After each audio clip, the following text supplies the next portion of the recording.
بسم اللہ الرحمن الرحیم۔ السلام علیکم ناظرین، حضرت سارہ رضی اللہ تعالیٰ عنہا حضرت ابراہیم علیہ السلام کی پہلی بیوی تھی۔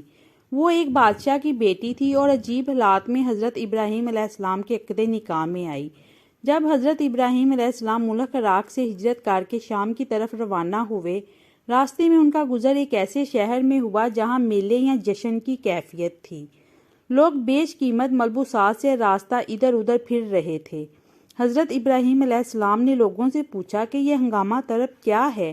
انہیں بتایا گیا کہ یہاں کے بادشاہ کی بیٹی نے اپنا شوہر خود منتخب کرنے کا اعلان کیا ہے، چنانچہ اس غرض کے لیے بادشاہ کی بیٹی کو دوپہر کے وقت سوار ہو کر لوگوں کے ہجوم سے گزرنا پڑتا ہے۔ ابھی تک اس کی نظر انتخاب کسی پر نہیں پڑی، اب اس کے آنے کا وقت ہو رہا ہے۔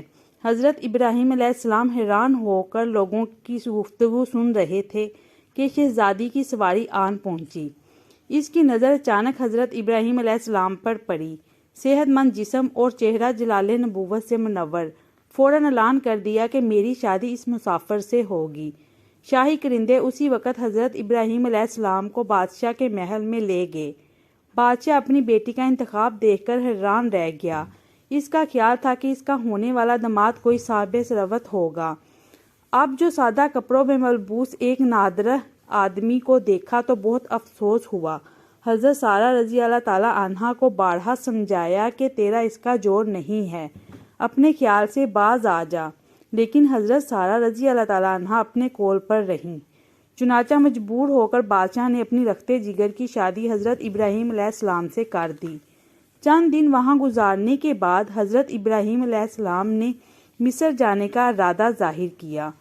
حضرت سارہ رضی اللہ تعالیٰ عنہا نے اصرار کیا کہ وہ بھی ساتھ جائیں گی۔ حضرت ابراہیم علیہ السلام نے پہلے تو انہیں بہت روکا، لیکن آخر ان کے اصرار سے مجبور ہو کر انہیں بھی ہمراہ لے کر چل پڑے۔ جب مصر کے قریب پہنچے تو معلوم ہوا کہ وہاں کا بادشاہ نہایت ظالم اور بدکار ہے، اور اس نے حکم دے رکھا ہے کہ کوئی عورت جب تک بادشاہ کے ملاحظہ سے نہ گزرے نہ مصر کی حدود سے گزر سکتی ہے، نہ وہاں قیام کر سکتی ہے۔ حضرت ابراہیم علیہ السلام نے حضرت سارہ کو صندوق میں بند کر کے حدود مصر سے گزرنا چاہا کہ بادشاہ کے زر سے محفوظ رہیں، لیکن پہرے داروں نے صندوق کھول لیا اور حضرت سارہ رضی اللہ تعالیٰ عنہا اور حضرت ابراہیم علیہ السلام دونوں کو بادشاہ کے سامنے پیش کیا۔ بادشاہ نے حضرت ابراہیم علیہ السلام سے پوچھا کہ تم کون ہو اور یہ عورت کہاں لیے پھرتے ہو؟ حضرت ابراہیم علیہ السلام نے جواب دیا، میں ایک مسافر ہوں اور یہ عورت میری ایک قریبی رشتہ دار ہے۔ ہمارا شام جانے کا مقصد ہے۔ بادشاہ نے کہا، تم دونوں کو ابھی چند روز یہاں ٹھہرنا ہوگا۔ یہ کہہ کر اس نے اپنے ملازموں کو ان کی رہائش کا بندوبست کرنے کا حکم دیا۔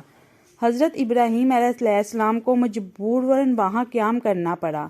بادشاہ کی نیت حضرت سارہ رضی اللہ تعالیٰ عنہا کے متعلق صاف نہ تھی۔ ایک دن حضرت ابراہیم علیہ السلام کی عدم موجودگی میں بادشاہ بری نیت کے ساتھ حضرت سارہ رضی اللہ تعالیٰ عنہا کے پاس آیا۔ حضرت سارہ رضی اللہ تعالیٰ عنہا نے بارگاہ الہی میں دعا کی، اے مولا کریم، مجھے اس کے شر سے بچا۔ اللہ تعالیٰ نے بادشاہ کو مفلوج اور بعض روایتوں کے مطابق اندھا کر دیا۔ اب وہ نہایت عاج سے گر گرایا، اے نیک عورت، میری خطا معاف کر اور خدا سے دعا کر کے مجھے اپنی اصلی حالت میں لوٹا دے۔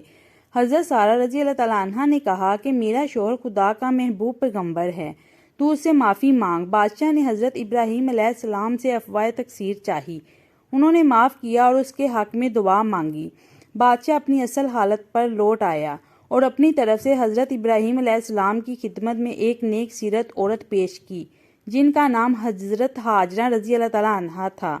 آپ نے ان سے نکاح کر لیا اور پھر حضرت سارہ اور حضرت ہاجرہ رضی اللہ تعالیٰ عنہا دونوں کے ہمراہ شام کی طرف روانہ ہوئے۔ مختلف مقامات پر قیام کرتے ہوئے کنعان پہنچے۔ وہاں حضرت ہاجرہ رضی اللہ تعالیٰ عنہا کے بطن سے حضرت اسماعیل علیہ السلام پیدا ہوئے۔ حضرت سارہ رضی اللہ تعالیٰ عنہا کے کوئی اولاد نہ تھی۔ حضرت سارہ رضی اللہ تعالیٰ عنہا کچھ افسردہ سی ہو گئیں۔ حضرت ابراہیم علیہ السلام کو بارگاہ الہی سے علم ہوا کہ ہاجرہ رضی اللہ تعالیٰ عنہا اور اسماعیل علیہ السلام کو کسی دوسرے مقام پر چھوڑا جائے۔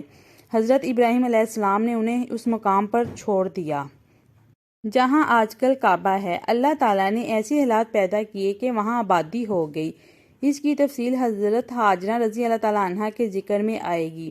حضرت ابراہیم علیہ السلام حضرت سارہ رضی اللہ تعالیٰ عنہ کے ہمراہ وہاں ہی تشریف لے آئے۔ مدت گزر گئی، حضرت ابراہیم علیہ السلام بوڑھے ہو گئے اور حضرت سارہ رضی اللہ تعالیٰ عنہ بھی بہت ضعیف العمر ہو گئیں۔ ان کو وہاں کوئی اولاد نہ ہوئی۔ حضرت سارہ رضی اللہ تعالیٰ عنہ اس خیال سے بہت مغموم رہتی تھی۔ حضرت ابراہیم علیہ السلام کی عادت تھی کہ کھانا تنہا نہیں کھاتے تھے، کسی نہ کسی مہمان کو ضرور شریک اہتمام کر لیتے۔ ایک دفعہ ایسا اتفاق ہوا کہ 7 روز تک کوئی مہمان نہ آیا۔ حضرت ابراہیم علیہ السلام بہت متفکر ہوئے۔ 7ویں دن 2 نوجوان مسافرانہ حیثیت سے آئے۔ حضرت ابراہیم علیہ السلام کو بے حد مسرت ہوئی۔ فوراً ایک بچڑا ذبح کیا اور اس کا گوشت بھون کر مہمانوں کے سامنے رکھا، لیکن مہمانوں نے کھانے کو ہاتھ تک نہ لگایا۔ حضرت ابراہیم علیہ السلام دل میں ڈرے کہ شاید مہمان ناراض ہیں۔ ان دونوں نے ہنس کر کہا، خلیل اللہ، ہم فرشتے ہیں اور لوط کی قوم کو سزا دینے پر مقرر ہوئے ہیں۔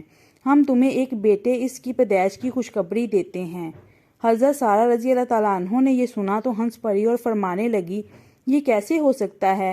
میں تو بوڑھی ہو چکی ہوں اور میرا شوہر بھی بوڑھا ہو چکا ہے۔ فرشتوں نے کہا کہ اللہ کے علم سے سب کچھ ہو سکتا ہے۔ یہ کہہ کر وہ چلے گئے۔ کچھ عرصہ بعد حضرت سارہ رضی اللہ تعالیٰ عنہ کے حضرت اسحاق پیدا ہوئے اور اللہ تعالیٰ نے ان کو افسردگی اور حیرت کو مسرت میں تبدیل کر دیا۔ حضرت اسحاق بہت بڑے جلیل القدر پیغمبر ہوئے۔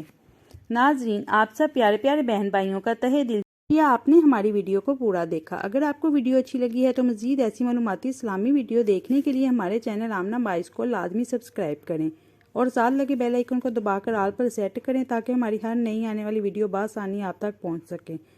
ملتے ہیں کل پھر ایک نئی ویڈیو کے ساتھ، تب تک کے لیے اللہ حافظ۔